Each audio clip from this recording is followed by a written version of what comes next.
Hello students, welcome back to my YouTube channel. ನಾನು ನಿಮಗೆ ಇವತ್ತಿನ ವಿಡಿಯೋದಲ್ಲಿ ಇಂಡಿಯನ್ ಅಕೌಂಟಿಂಗ್ ಸ್ಟ್ಯಾಂಡರ್ಡ್ನಲ್ಲಿ 2025 ಕ್ವಶನ್ ಪೇಪರ್ ಪ್ರಾಬ್ಲಮ್ ಮಾಡಿಸ್ತಾ ಇದ್ದೀನಿ. ಅದರಲ್ಲಿ ಬಾರೋಯಿಂಗ್ ಕಾಸ್ಟ್ ಪ್ರಾಬ್ಲಮ್ ಮಾಡಿಸ್ತಾ ಇದ್ದೀನಿ.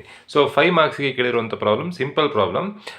ಮೂನ್ ಲಿಮಿಟೆಡ್ ಅನ್ನೋ ಒಂದು ಕಂಪ್ನಿಯವರು 50 ಲಕ್ಷ ರೂಪಾಯಿ ಲೋನ್ ತೊಗೊಂಡಿದ್ದಾರೆ. ಏನಕ್ಕೆ ಲೋನ್ ತೊಗೊಂಡಿದ್ದು ಅಂತಂದರೆ ಫ್ಯಾಕ್ಟ್ರಿ ಬಿಲ್ಡಿಂಗನ್ನು ಪರ್ಚೇಸ್ ಮಾಡೋದು, ಕನ್ಸ್ಟ್ರಕ್ಟ್ ಮಾಡೋದಕ್ಕೆ, ಪ್ಲಾಂಟ್ ಆ್ಯಂಡ್ ಮಿಷನರಿಯನ್ನು ಪರ್ಚೇಸ್ ಮಾಡೋದಕ್ಕೆ, ದೆನ್ ವರ್ಕಿಂಗ್ ಕ್ಯಾಪಿಟಲಿಗೆ, ಅಂದರೆ ಡೇ ಟು ಡೇ ಎಕ್ಸ್ಪೆನ್ಸಸನ್ನು ಮೇಂಟೈನ್ ಮಾಡೋದಕ್ಕೆ, ದೆನ್ ವೆಹಿಕಲ್ ಪರ್ಚೇಸಿಗೆ ಲೋನ್ ತೊಗೊಂಡಿದ್ದಾರೆ. ಟೋಟಲ್ ಆಗಿ 6 ಲಕ್ಷ ರೂಪಾಯಿ ಇಂಟ್ರೆಸ್ಟ್ ಆಗಿದೆ.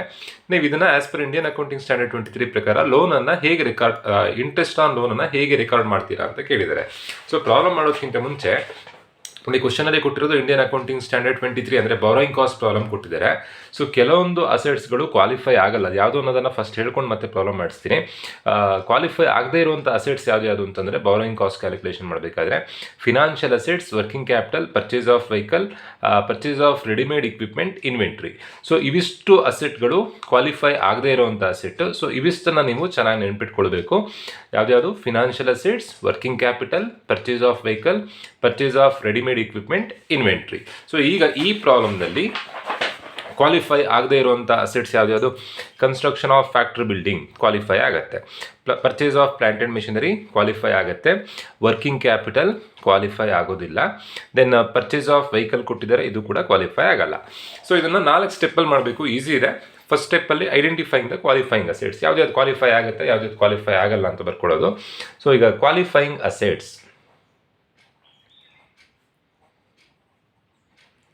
ಕ್ವಾಲಿಫೈಯಿಂಗ್ ಅಸೆಟ್ಸ್ ಯಾವ್ದು ಕ್ವಾಲಿಫೈ ಆಗುತ್ತೆ? ಕ್ವಾಲಿಫೈಯಿಂಗ್ ಅಸೆಟ್ಸ್ ಯಾವ್ದು ಅಂತಂದರೆ factory building plus plant and machinery. So ಇವೆರಡನ್ನ ಆ್ಯಡ್ ಮಾಡಿದಾಗ 20 ಲಕ್ಷ ಪ್ಲಸ್ 15 ಲಕ್ಷ 35 ಲಕ್ಷ ರೂಪಾಯಿ ಕ್ವಾಲಿಫೈಯಿಂಗ್ ಅಸೆಟ್ಸ್ ಆಯಿತು. ನಾನ್ ಕ್ವಾಲಿಫೈಯಿಂಗ್ ಅಸೆಟ್ಸ್, ಕ್ವಾಲಿಫೈ ಆಗದೇ ಇರುವಂಥ ಅಸೆಟ್ಸ್ ಯಾವ್ದು?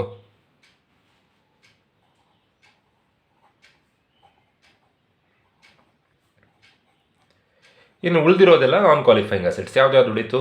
Working capital, then purchase of vehicle. ಅವೆರಡರ ಅಮೌಂಟ್ ಎಷ್ಟಿದೆ? 5 ಲಕ್ಷ ಪ್ಲಸ್ 10 ಲಕ್ಷ 15 ಲಕ್ಷ ರೂಪಾಯಿ ಟೋಟಲ್ ಆಗಿ ಲೋನ್ ತೊಗೊಂಡಿದ್ದಾರೆ. ನೆನ್ಪಿಟ್ಕೊಳ್ಬೇಕು ನೀವು ಪ್ರಾಬ್ಲಮ್ ಮಾಡೋದಕ್ಕಿಂತ ಮುಂಚೆ ಯಾವ್ದು ಕ್ವಾಲಿಫೈ ಆಗಲ್ಲ, ಯಾವ್ದು ಕ್ವಾಲಿಫೈ ಆಗುತ್ತೆ. ಸೊ ಯಾವ್ದು ಕ್ವಾಲಿಫೈ ಆಗಲ್ಲ ಅನ್ನೋದನ್ನು ನೆನ್ಪಿಟ್ಕೊಳ್ಳಿ, ರಿಮೈನಿಂಗ್ ಎಲ್ಲ ಕ್ವಾಲಿಫೈ ಆಗುತ್ತೆ.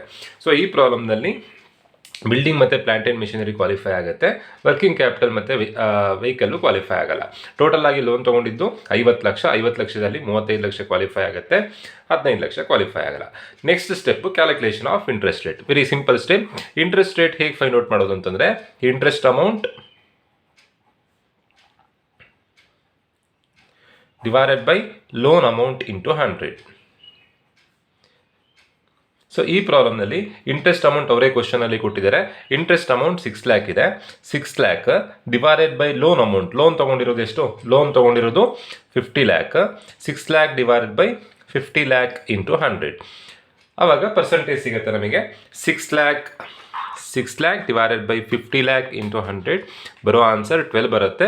ಬರೋದನ್ನು ಪರ್ಸೆಂಟೇಜಲ್ಲಿ ಬರ್ಕೊಳ್ಬೇಕು, 12%. ಸೊ ಬಡ್ಡಿ ಎಷ್ಟು ಪರ್ಸೆಂಟೇಜ್? 12%.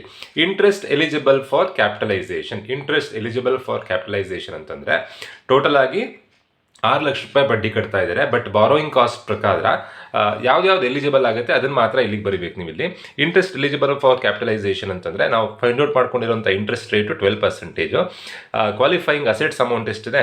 35 ಲ್ಯಾಕ್ ಇದೆ. ಸೊ 35 ಲ್ಯಾಕ್ ಇಂಟು 12% ಮಾಡಿದ್ರೆ ನಮಗೆ ಇಂಟ್ರೆಸ್ಟ್ ಎಲಿಜಿಬಲ್ ಫಾರ್ ಕ್ಯಾಪಿಟಲೈಸೇಷನ್ ಗೊತ್ತಾಗುತ್ತೆ.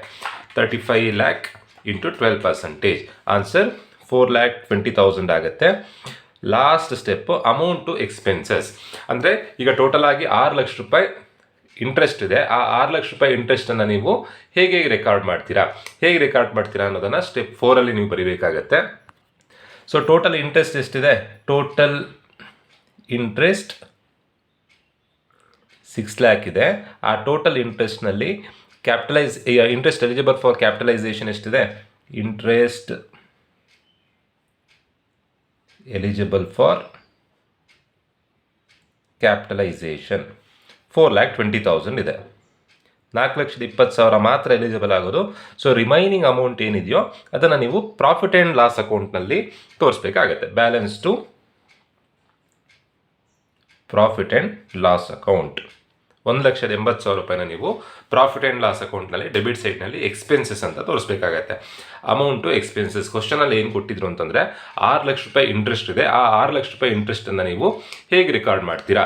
6 ಲಕ್ಷದಲ್ಲಿ 4,20,000 ರೂಪಾಯಿನ ಇಂಟ್ರೆಸ್ಟ್ ಎಲಿಜಿಬಲ್ ಫಾರ್ ಕ್ಯಾಪಿಟಲೈಸೇಷನ್ ಅಂತ ರೆಕಾರ್ಡ್ ಮಾಡ್ತೀವಿ. ಇನ್ನು ಉಳಿದಿರುವಂಥ 1,80,000 ರೂಪಾಯಿನ ಪ್ರಾಫಿಟ್ ಆ್ಯಂಡ್ ಲಾಸ್ ಅಕೌಂಟ್ನಲ್ಲಿ ಎಕ್ಸ್ಪೆನ್ಸಸ್ ಅಂತ ಟ್ರೀಟ್ ಮಾಡ್ತೀವಿ.